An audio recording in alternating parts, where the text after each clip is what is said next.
Dear Mr. Postman, look and see if there's a package in your bag for me. You know it's been so long since I heard from online bookstore.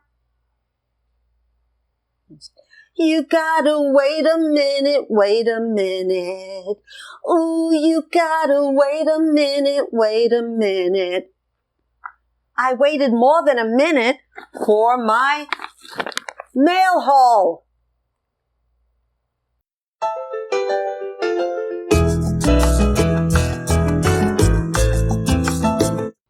Aloha BookTube, it's Marilyn Maya, the baby boomer booktuber, and I'm here with a small mail haul and a surprise thrift shop book haul.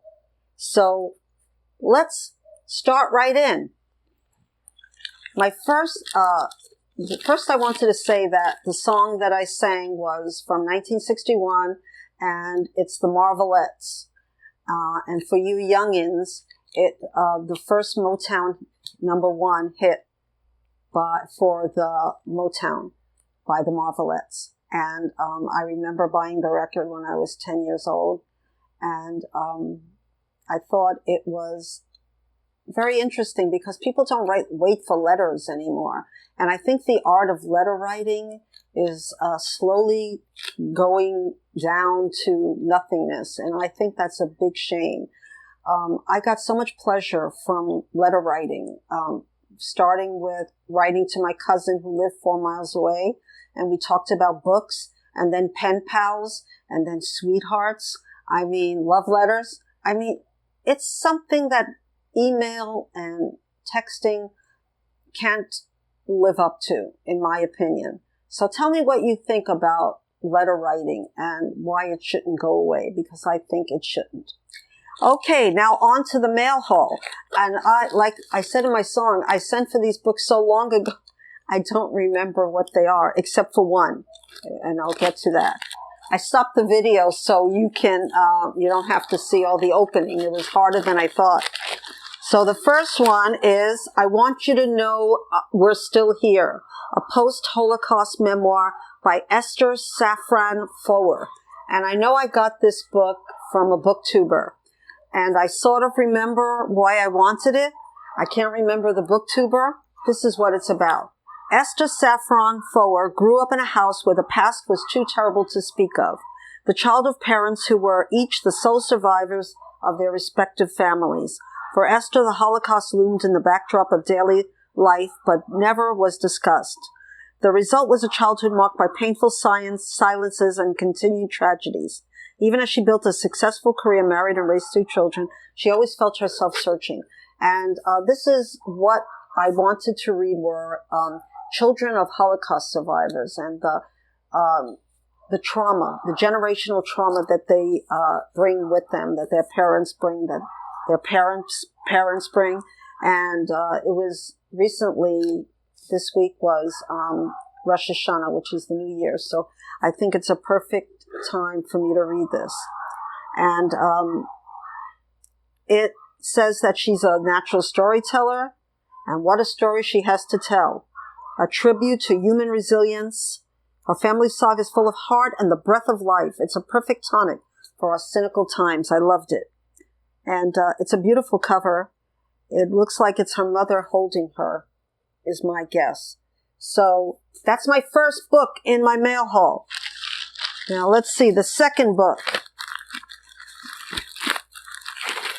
Oh, I'm so excited. The 13th Tale by Diane Setterfield. I've been waiting for this book for ages. I tried to read it as a library book, but I knew that I wanted to spend a lot more time than 2 weeks with it, which is what they allow you, 2 or 3 weeks. And this is a beautiful cover, and it looks like new, but I didn't pay for it as a new book, but it looks like almost like a new book. So I'm excited for the 13th Tale. And if anybody doesn't know what it is, it's about a reclusive author, famous for her collection of 12 enchanting stories, has spent the six decades penning a series of alternative lives for herself. Now old and ailing, she's ready to reveal the truth about her extraordinary existence and the violent and tragic past she had kept secret for so long. And I don't want to read anymore because on BookTube lately, we've been talking about how blurbs are spoiling the book for us, and that seems already that it's kind of spoilery. But I know that from reading the first few pages of the library book that she asks a young girl to be her muse and to translate the book for her or to write the book for her. So I'm looking forward to reading that. And the last book mail is from our resident author on BookTube, Margaret Pinard. And I'm very excited. I asked her for an autographed copy, which I paid for because I believe artists, writers, should be paid. And I'm very strict about that. And she did a beautiful job. Oh, Margaret, thank you. Look how beautiful. She wrapped it for me. I almost don't want to open it, but I will. Oh, she sent me a card, which I won't share right now. And she's a wonderful person, Margaret, and she's one of the first booktubers that I met when I started out. She started the same month I did. I stopped because I didn't want to tear off the beautiful packaging, blue and gold. And there's extra packaging. I feel like I'm back in Japan, where wrapping is part of the culture. And I was so surprised when I bought something in not a supermarket, but a department store, and it was wrapped about 3 times. And her book is The Keening. And what a beautiful, it's book 1 of Remnants, and it's a beautiful cover of probably the Scottish Highlands, I'm thinking. And it says, a family torn apart by the effects of war must now deal with the trickle-down effects of peace, the collapse of the kelp industry on which they depend. Sheila McLean worries about her children getting ahead in this rapidly industrializing world of 1822, while her second husband, Gillian, is never quite sure about his ability to replace the father of her children. I'm not going to read anymore because I don't want to spoil anything, but I don't think that she would have it spoiled. But there's a beautiful picture of her in the back, and that's exactly the way she looks. And I have a lot of respect for Margaret Pinard because not only is she an indie author, but she's a prolific indie author. And that takes a lot of work and a lot of guts. So I'm excited to read it, Margaret. So that's the end of my mail haul, but I still did another thrift store haul. Me and my daughter were going to our monthly trek to Honolulu because I live in a small town, and I couldn't not stop at my favorite and maybe only secondhand bookstore, Book Off. And Catherine of Taking Tea with Catherine has one in New York, which I'm pretty sure is a bigger store. But I did pick up by the Bard, Othello. Because it's one of the books that I'm most not interested in, but curious about, because I really don't know too much about it. So I already picked up Merchant of Venice for Shakespeare, but I think I might read this instead. I have a lot of things going on this month. But I'm going to start at least both of them. I'm going to finish at least one and start both. So that's Othello. Then I picked up Native Son by Richard Wright, which is a classic.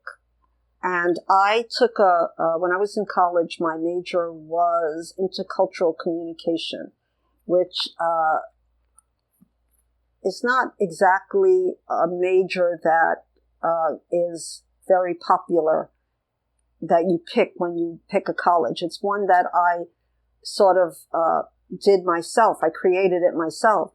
And what it was communication, writing and reading, mixed with learning about other cultures. And this was, and I took a course called African American Literature. But I thought I read this book, but actually I read Invisible Man by Ralph Ellison. And this is Native Son by Richard Wright. And I think that this is a heftier book for sure. And in the back, it does say something that's very emotional. It says, I didn't want to kill, Bigger shouted, but what I killed for, I am. It must have been pretty deep in me to make me kill. I must have felt it awful hard. And so it's a story. Now, I just saw Henry Louis Gates Jr., who, if I'm not mistaken, has a TV show called, I think it's Celebrating Your History, and they go into your DNA and your past, sort of like with Ancestry.com, Finding Your Ancestry, I think that's what it's called. And he says, if one has to identify the single most influential shaping force in modern Black literary history, one would probably have to point to Wright and the publication of Native Son. So, right from the start, Bigger Thomas has been headed for jail. It would have been for assault or petty larceny. By chance, it was for murder and rape. Native Son tells the story of this young Black man caught in a downward spiral after he kills a young white woman in a brief moment of panic. And it's set in Chicago in 1930s. And Wright's powerful novel is an unsparing reflection on the poverty and feelings of hopelessness experienced by people in inner cities across the country and on what it means to be Black in America. And I think this is a timely book. And I'm trying to see when it was first written. And it says it was originally published in 1940 by Harper. Paperback edition was published in 1966 by Perennial Library. So this really is a classic about what it means to be Black in America, but not only Black in America, but Black in America in the 30s, which has to be worse than it is now. That's all I'll say without having the personal experience. Then I picked up David Sedaris, Me Talk Pretty One Day. And I have to tell you that I thought twice about picking up this book because I read another one of a collection of stories of his that I didn't like, and I don't remember which, because he's a very prolific writer. And but this one is one of his first, Me Talk Pretty One Day. And I thought it was a novel, but it's also a collection of stories.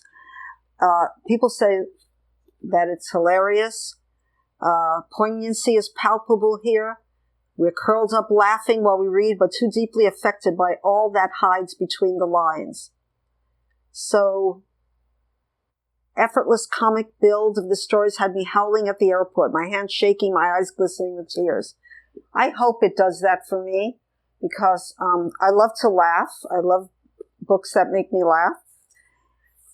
So that's David Sedaris, Me Talk Pretty One Day. And the last one I picked up was Miss Greed, Thrush Green. And I read her Fair Acres series, almost the whole Fair Acres series. And what I like, this was a beautiful copy for it. Oh, I got them all for $1. That's one thing. And they're very well-preserved books. And what it says here that made me want to get it was, the more turbulent the real world, the more charming we may find the stability of Mrs. Reed's tiny fictional world. But what I know for a fact is that she took this whole series of Fairacre Thrush from her own life as a teacher. So a lot of this is, autobiographical fiction, but it also has beautiful scenery in it, and I remember that. And if you look at the picture here, the cover is gorgeous, with the ducks and the little house, and it's lovely. So that's my last book from my little haul. And I have a lot of books to read this month because I did a haul of almost 25 books, and here is more books. And I have books on my Kindle as well. So I think my next few videos have to be on hauls because, I just want to keep the books that I want to reread. Instead of keeping every book, I'm not a minimalist at all, but I'm also practical, and I'm not rich. So I am buying a lot of books. Even though they're not all brand new. I mean, I can't afford $40 for a brand new book. I mean, I really can't, unless it's something that I have to have. So please subscribe if you're new and hit the notification bell. I hope my singing doesn't put people off, but I'm 71 years old now, and I want to be my authentic self on BookTube. And, some people are unsubscribing. I get other people who like the way I am. I'm not putting on an act. This is the real me. And I hope you like it. So, like I said, subscribe if you're new and hit the notification bell. And I'll be back with more baby boomer booktuber shenanigans. Aloha.